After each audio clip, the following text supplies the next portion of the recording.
Good morning all of you. तो जैसा कि अपना जो टॉपिक चल रहा है, अबॉर्शन चल रहा था। अबॉर्शन का मीन मैंने बता दिया था कि अबॉर्शन क्या होता है, ठीक है। उसके बाद अपन टाइप्स पढ़ रहे थे। टाइप्स के अपन ने अंदर देखा था कि मैंने 2 टाइप्स के अंदर इंक्लूडेड किया गया था। पहला जो स्पॉन्टेनियस की बात करी थी और फिर इंड्यूस की बात करी थी। स्पॉन्टेनियस में अपन ने आइसोलेटेड के बारे में अपन डिस्कस कर चुके हैं। 6 टाइप्स थे, इसके अंदर अपन डिटेल से पढ़ चुके हैं। बहुत ही ज़्यादा इंपॉर्टेंट है, इंपॉर्टेंट लगा लीजिए। आइसोलेटेड में से एक क्वेश्चन हमेशा ज़रूर पूछा जाता है कि अबॉर्शन के मतलब कोई सा पर्टिकुलर नेम दे दे, ठीक है, सेप्टिक अबॉर्शन का दे दे, ठीक है, या फिर उसके अंदर अपन ने देखा था जो स्टार्टिंग के अंदर थ्रेटेंड अबॉर्शन दे दे, ठीक है, पर्टिकुलर नाम दे सकते हैं, उसी के अंदर उस अबॉर्शन का अपन को एक्सप्लेन करना होता है। तो आइसोलेटेड वेरी इंपॉर्टेंट, ठीक है। तो आइसोलेटेड के बाद अपन जो अपन पढ़ेंगे टाइप्स ऑफ अबॉर्शन में अपन पढ़ेंगे रिकरेंट अबॉर्शन, ठीक है। रिकरेंट अबॉर्शन के बाद अपन इंड्यूस अबॉर्शन के बाद देखेंगे, फिर अबॉर्शन आपका कंप्लीट हो जाएगा इसके अंदर, ठीक है। बहुत लंबा टॉपिक खिंच गया है ये, बहुत ज़्यादा लंबा चल गया है अबॉर्शन वैसे इंपॉर्टेंट बहुत है, ठीक है। तो कंटिन्यूस बनते रहिए और पढ़ते रहिए, और नोट्स भी कंटिन्यूस लिखते चले साथ साथ, जैसे जैसे मैं पढ़ाता जाता हूँ नोट्स भी साथ साथ लिखते हुए चले अपने, ठीक है।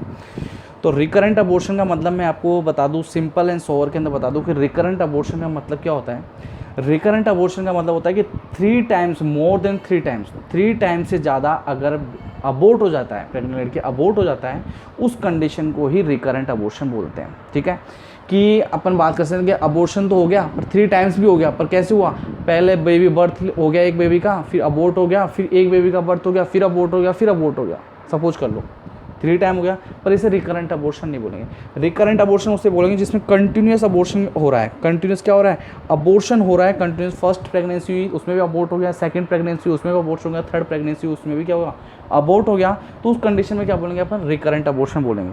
तो अपन को ध्यान रखना है कि रिकरेंट अबॉर्शन, कोई पूछे कि रिकरेंट अबॉर्शन का मीन क्या होता है, तो रिकरेंट अबॉर्शन का मतलब यही होता है कि मोर देन 3 टाइम्स ऑफ अबॉर्शन, अगर 3 टाइम से ज़्यादा अगर अबॉर्ट हो जाता है बच्चा, तो उस कंडीशन को ही रिकरेंट अबॉर्शन बोला जाता है, ठीक है। रिकरेंट अबॉर्शन को ही हैबिचुअल अबॉर्शन भी बोलते हैं। ये चीज़ भी ध्यान रखना कि जो रिकरेंट अबॉर्शन होता है उसे क्या बोलते हैं, हैबिचुअल अबॉर्शन बोलते हैं, ठीक है। तो देखते हैं इसके अंदर मैंने फर्स्टली अपन जो मैं बताऊंगा इसके अंदर, देखो इसके अंदर लिखा हुआ है मोर देन 3 टाइम्स और more than 3 times abortion is a recurrent abortion. इसमें लिख लीजिए recurrent abortion also known as the habitual abortion, एक एक्स्ट्रा लाइन में लिख दीजिए, हैबिचुअल अबॉर्शन भी बोलते हैं, ठीक है।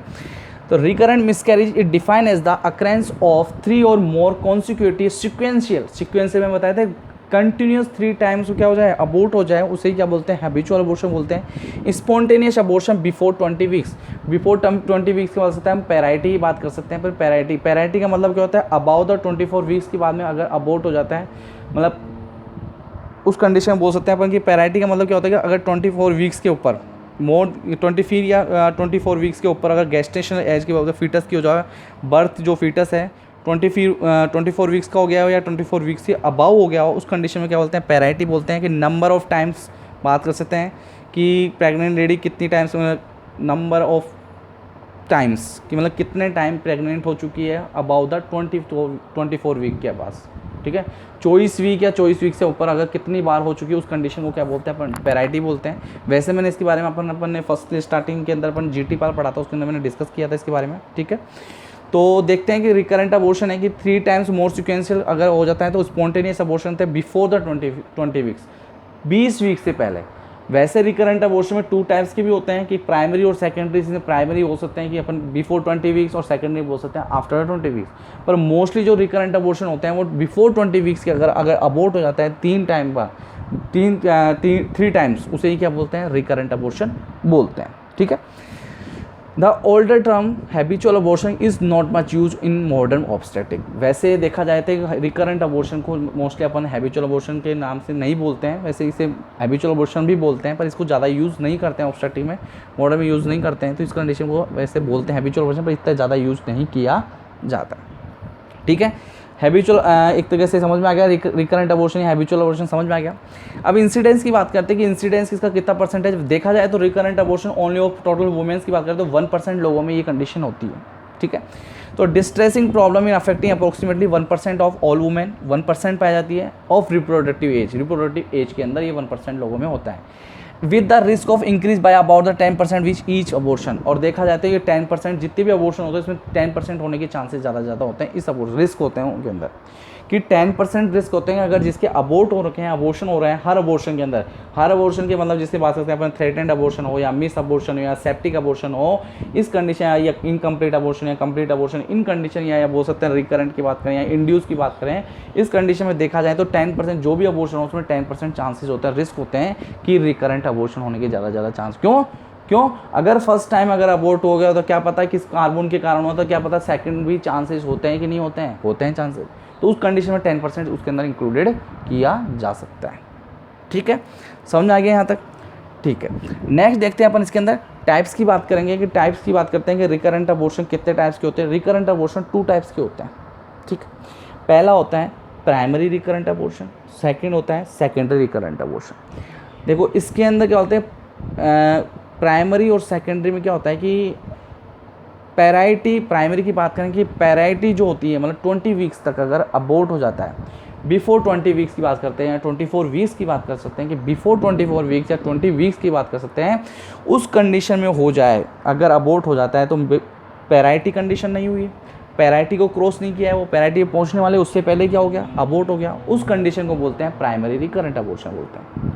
मतलब पैराइटी होने से पहले ही क्या हो गया, अबॉर्ट हो गया, उस कंडीशन को क्या कहते हैं, रिकरेंट अबॉर्शन बोलते हैं प्राइमरी। पर कितनी बार, 3 टाइम्स। कितनी बार, 3 times. Female never been parity, अगर वो पैराइटी नहीं हुई है उस कंडीशन में क्या होता है, प्राइमरी रिकरेंट बोलते हैं। सेकेंडरी रिकरेंट या female cross the parity then abortion more than 3 times, कि 3 टाइम तो अबॉर्शन हो चुका है पर क्रॉस किसको कर गया है, वो पैराइटी को क्रॉस कर गया है। किसको क्रॉस कर गया है, पैराइटी को क्रॉस कर गया है, उस कंडीशन में क्या बोलेंगे, उसी कंडीशन में और सेकेंडरी रिकरेंट अबॉर्शन बोलेंगे। ठीक है, यहाँ पर क्या पता है कि यहाँ पर भी ये हो सकता है कि मान लो कि पैराइटी कंडीशन पर अबॉर्शन हो गया हो तो प्राइमरी रिकरेंट इसलिए बोल सकते हैं कि आगे होने के चांसेस ज़्यादा है कि पैराइटी होने के, मतलब एक तरीके से ज़्यादा, एक बोल सकते हैं पहले फर्स्ट टाइम देखा था अबॉर्ट हो गया, पैराइटी कंडीशन में से पहले ही अबॉर्ट हो गया, सेकंड देखा फिर अबॉर्ट हो गया, तो चांसेस क्या होते हैं, सेकंडरी होने के चांसेस होते हैं, इसलिए क्या बोलते हैं इसको, प्राइमरी भी बोलते हैं। तो समझ में आ गया प्राइमरी और सेकेंडरी का मतलब। प्राइमरी का मतलब होता है बिफोर द पैराइटी, पैराइटी से पहले ही क्या, पैराइटी को क्रॉस भी नहीं करता है, पैराइटी तक पहुंचता ही नहीं है, उस कंडीशन में अबॉर्ट हो जाता है, उस कंडीशन फीमेल नेवर भी पैराइटी हो ही नहीं पाती हो, 22 वीक या 20 वीक या 24 वीक तक पहुंच ही नहीं पाती है, तो उस कंडीशन में अबॉर्ट हो जाता है, उसे प्राइमरी रिकरेंट बोलते हैं। अगर 3 टाइम अबॉर्शन हो गया पर क्रॉस कर गया, 24 वीक को क्रॉस कर जाता है और उस कंडीशन में अबॉर्ट हो जाता है, तो उसे कौन सी बोलेंगे, सेकेंडरी रिकरेंट अबॉर्शन बोलेंगे। ठीक है, नेक्स्ट बात करते हैं अपन ईटियोलॉजी की बात करते हैं। ईटियोलॉजी में देखो वैसे तो मैंने आपको ईटियोलॉजी पूरे ऑल ओवर अबॉर्शन की मैंने ईटियोलॉजी मैंने आपको बता दी है, पूरे कंप्लीटली अबॉर्ट बताया था मैंने, तो इसमें मैं डिटेल से मैं ज़्यादा बताऊंगा नहीं। इसमें ईटियोलॉजी अलग से पर्टिकुलर इसलिए दिया गया होगा, इसमें फर्स्ट ट्राइमेस्टर और सेकेंड ट्राइमेस्टर में कोज के कारण जो अबॉर्ट हो रहे हैं कि फर्स्ट ट्राइमेस्टर कौन सा कोज है जिसके कारण अबॉर्ट हो रहा है, सेकंड ट्राइमेस्टर कौन सा कोज है जिसके कारण अबॉर्ट हो रहा है, वैसे अपन ये सारे इंक्लूडेड अपन ने किसमें पढ़ लिए थे, जो ईटियोलॉजी और अबॉर्शन थे उसमें इंक्लूड सारे अपन ने अपने ये उसके अंदर अपन ने देखे थे। ठीक है, तो मैं ज़्यादा इसके अंदर मैं डिटेल से नहीं बताऊंगा, ओनली फॉर शॉर्टली मैं बताऊंगा कि ईटियोलॉजी क्या कौन सी है। तो फर्स्टली बात करते हैं अपन जेनेटिक की बात करते हैं। तो जेनेटिक के अंदर आपको पता है कि क्रोमोसोमल एबनॉर्मलिटीज़ हो जाती है कंडीशन पर, तो इसमें किसकी एबनॉर्मलिटीज़ हुई है, मैंने देखा था कि अपन ने जो अबॉर्ट होता है फीटल के भी देखा था अपन ने और पेरेंटल के अंदर भी देखा था अपन ने, दोनों के अंदर क्रोमोसोमल एबनॉर्मलिटीज़ के कारण क्या होते हैं, अबॉर्ट होने के चांसेस ज़्यादा होते हैं। वैसे देखा जाए तो फीटस के 50% चांसेस होते हैं, फीटस के कारण क्या होते हैं, अबॉर्ट होते हैं क्रोमोसोमल एबनॉर्मलिटीज़ के कारण। तो जो रिकरेंट अबॉर्शन होता है, तो वो रिकरेंट अबॉर्शन जो होता है वो जेनेटिक के अंदर क्रोमोसोम एबनॉर्मलिटी जो होता है, मतलब एक तरीके से जो क्रोमोसोम था वो एब्सेंट भी हो जाता है, या कि होता है कि दूसरी जगह पर क्या हो रहा है, वो दूसरी जगह पर क्या हो रहा है, वो वहाँ पर क्या हो रहा है, एक तरीके से रिपोजिशन ले रहा है, जिस कंडीशन में बोल सकते हैं रिपोजिशन भी ले सकता है, या फिर वहाँ पर क्या करता है, वहाँ पर एक डेवलप होने की कोशिश कर सकता है, या एक जगह चेंज करा कि एक जगह पर दूसरी जगह पर क्या हो गया, वो चेंज हो गया, उस कंडीशन में क्या हो सकती है, एक जहाँ पर अब वो बोल सकते हैं कि एक जगह जो क्रोमोसोम था इसका डेवलपमेंट ना होकर दूसरी जगह के क्या रिप्लेस हो गया है, रिचेंज हो गया, एक कंडीशन को चेंज होकर वहाँ पर क्या हो गया, वहाँ पर डेवलप होना स्टार्ट हो गया, तो उस कंडीशन में क्या होता है, क्रोमोसोमल एबनॉर्मलिटीज़ हो सकती है। ठीक है, तो parental chromosomal abnormalities is a proven cause of recurrent abortion. Parental abnormalities हो जाएगी जो क्रोमोसोम उसकी एबनॉर्मलिटीज़ के कारण जो अबॉर्शन हो रहा है उसके कारण भी पेरेंटल क्रोमोसोमल एबनॉर्मलिटीज़ के कारण क्या हो सकता है, अबॉर्ट हो सकता है। Most common abnormalities is a balance translocation. Most common abnormalities किसके कारण होता है? बैलेंस ट्रांसलोकेशन, मतलब जो लोकेशन है, जो क्रोमोसोम की जो लोकेशन है वहाँ पर ना होकर दूसरी जगह अगर हो जाता है तो उसके कारण क्या होता है? एबनॉर्मलिटीज पाई जाती है, जिससे क्या होता है? अबॉर्शन होने के चांसेस ज़्यादा से ज़्यादा होते हैं। मतलब बोल सकते हैं कि ये वाला क्रोमोसोम यहाँ पर होना चाहिए, वहाँ ना होकर दूसरी जगह पर होता है, उस कंडीशन में क्या होता है? अबॉर्शन होने के चांसेस ज़्यादा होते हैं। ठीक है, नेक्स्ट देखते हैं कौन सा कोज है। नेक्स्ट देखते हैं एंडोक्राइन एंड मेटाबॉलिक। अपन ने इसके बारे में अपन ने डिटेल से पढ़ा था कि एंडोक्राइन मेटाबॉलिक डिस्टर्बेंस हो जाएगा तो ऑटोमेटिकली क्या हो जाएगा? अबॉर्ट होने के चांसेस होंगे कि नहीं होंगे? होंगे। तो पुअरली कंट्रोल डायबिटीज़, अगर इंसुलिन का लेवल कम हो जाए या इंसुलिन का ज़्यादा हो जाए तो उस कंडीशन में क्या हो जाएगा? उस कंडीशन में अबॉर्ट होने के चांसेस ज़्यादा होंगे, क्योंकि हार्मोनल इम्बैलेंस हो जाएंगे, और हार्मोनल इम्बैलेंस हो जाएगी तो प्रॉपर्ली एंडोमेट्रियम लेयर नहीं बन पाएगी। उस कंडीशन में क्या हो जाएंगे? अबॉर्ट होने के चांसेस ज़्यादा हो जाएंगे। ठीक है, थायराइड डिस्फंक्शन के कारण मैंने बताया था आपको, थायराइड डिस्फंक्शन के कारण भी क्या होता है? अबॉर्ट होने के चांसेस ज़्यादा होते हैं। नेक्स्ट है लूटियल फेस डिफेक्ट हो जाएगा तो हार्मोन क्या हो गया? प्रॉपर्ली नहीं होगा, एंडोमेट्रियम लेयर क्या होगी? स्ट्रॉन्ग नहीं हो पाएगी, जिससे क्या हो जाएगा? अबॉर्ट होने के चांसेस ज़्यादा हो जाएंगे। तो एंडोक्राइन मेटाबॉलिक डिस्फंक्शन के कारण भी क्या हो रहे हैं? अबॉर्शन होने के चांसेस ज़्यादा से ज़्यादा होते हैं।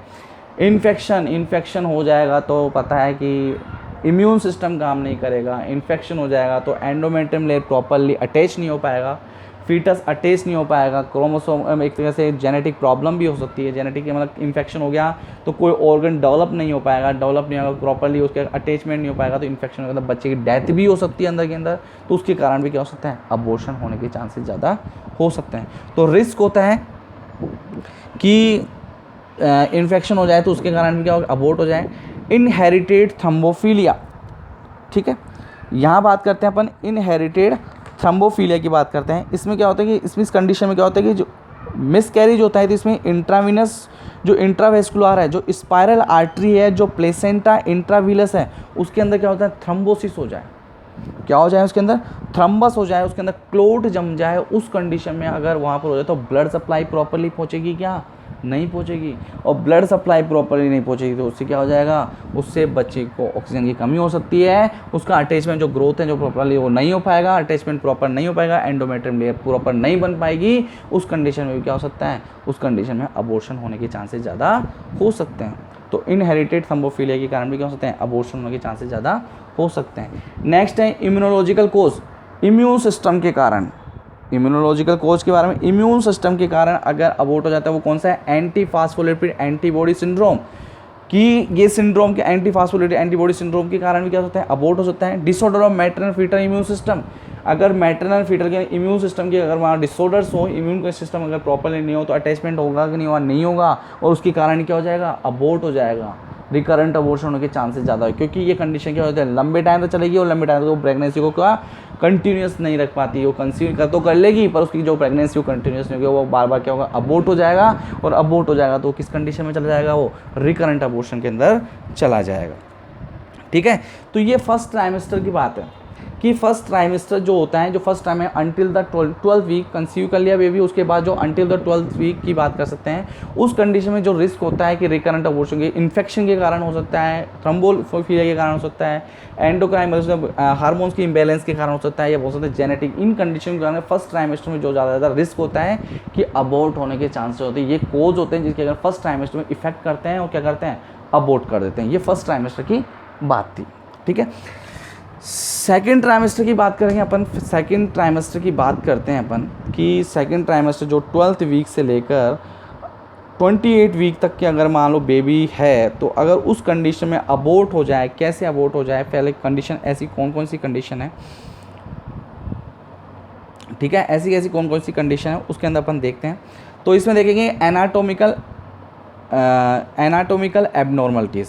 ठीक है, एनाटोमिकल एबनॉर्मलिटीज़ की बात करें इसके अंदर कि ऑर्गन में क्या क्या चेंजेज आ जाएं, ऐसा क्या चेंजेज आ गए हैं जिसके कारण क्या हो सकता है? अबॉर्ट होने के चांसेस हैं। क्या पता जेनिटल ऑर्गन के अंदर, यूट्रस के अंदर प्रॉब्लम हो, सर्विस के अंदर प्रॉब्लम हो, विजाइना के अंदर प्रॉब्लम हो, फैलोपियन ट्यूब में प्रॉब्लम हो, ऐसी कंडीशन है जिसके कारण एनाटोमिकल एबनॉर्मलिटीज हो गई, एनाटॉमिकल प्रॉपर्ली नहीं है, अटैच नहीं है प्रॉपर्ली, फंक्शन प्रॉपर्ली कवर नहीं कर पा रहे हैं, उस कंडीशन के कारण क्या हो रहा है? रिकरेंट अबॉर्शन हो रहा है, मतलब अबॉर्शन हो रहा है एक तरीके से अपन ये बात कर रहे हैं। ठीक है, तो ऐसी कौन कौन सी कंडीशन है? पहला है फिब्रोइड्स। फिब्रोइड्स का मतलब क्या होता है कि अगर एक तरह से मतलब एक तरह की फिब्रोइड्स का मतलब कि यूट्राइन जो होती है वो एक growth in the uterus, uterus के अंदर ग्रोथ करता है, कैंसरस होता है, नॉन कैंसरस होता है, ठीक है। मतलब एक तरीके से बात कर सकते हैं अपन कि इसमें मतलब क्या होता है कि ट्यूमर बन जाता है। ट्यूमर मतलब एक तरीके से बोलते हैं अपन गांठ बोलते हैं कि गांठ हो गई, तो एक तो होती है कि कैंसर की हो जाती है और एक होता है इसमें नॉन कैंसरस हो जाती है। जो ट्यूमर होता है नॉन कैंसरस होता है, मतलब कैंसर का ट्यूमर नहीं होता है, उसे क्या बोलते हैं, फिब्रॉइड बोलते हैं। उस कंडीशन में अगर फिब्रॉइड होते हैं, अगर मान लो वो गांठ एक तरीके से ट्यूमर बन जाए, तो ट्यूमर बन जाए तो यूट्रस को क्या कर देगा, वो एक तरीके से क्या होता है, डिस्टर्बेंस कर देगा, उसके एनाटॉमिकल डिसफंक्शन हो जाएगा। और एनाटॉमिकल डिसफंक्शन हो जाएगा तो उसकी जो एंडोमेट्रियम लेयर थी वो प्रॉपरली नहीं बन पाएगी, और नहीं बन पाएगी जिससे अबॉर्ट होने के चांसेस ज़्यादा से ज़्यादा हो जाएंगे। तो फिब्रॉइड के कारण भी क्या हो सकते हैं, अबॉर्शन हो सकते हैं। यूट्राइन एनोमलीज, अगर यूट्राइन एनोमलीज तो ऑब्वियसली बात है कि यूट्राइन एनोमलीज हो गया, मतलब एक तरीके से क्या हो गया, वहाँ पर फंक्शनली प्रॉपरली नहीं कर पा रहे हैं, तो क्या हो जाएगा, अबॉर्शन हो जाएगा।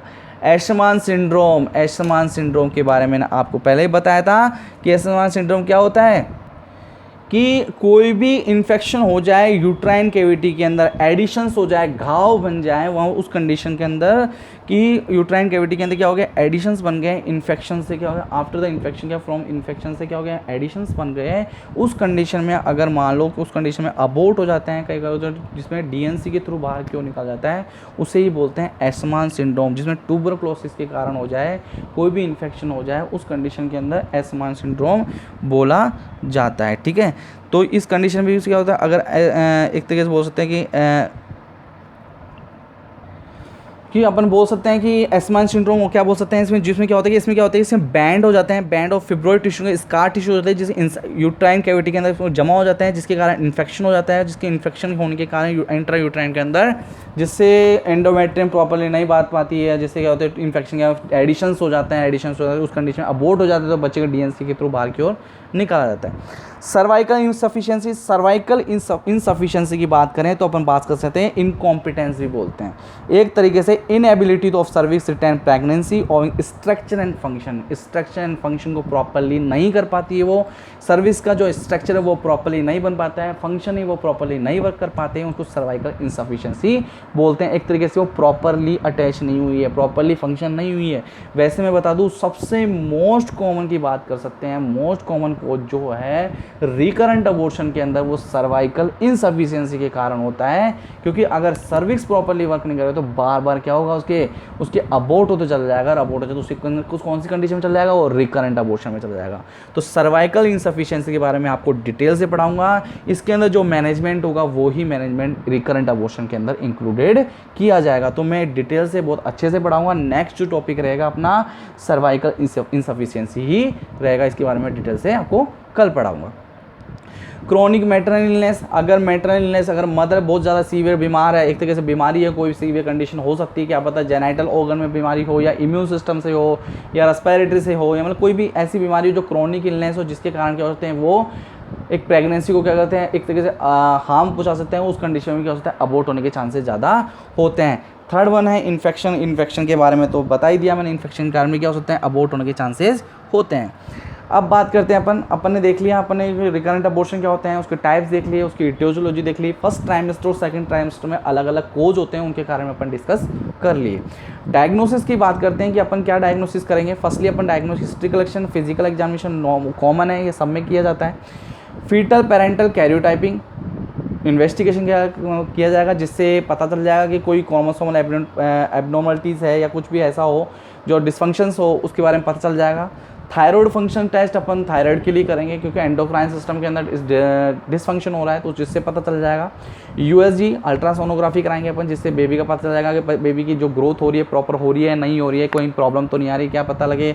या कर सकते हैं कि कोई बोल सकते हैं कि कोई एक तरीके से मान लें कि ग्रोथ प्रॉपर नहीं हुआ, किस कारण नहीं हुआ, कोई एडिशंस हो रखे हैं, कोई इन्फेक्शन हो रखे हैं, एक तरीके से बात सकते हैं, तो उसके अंदर ब्लड के अंदर तो पता चलेगा।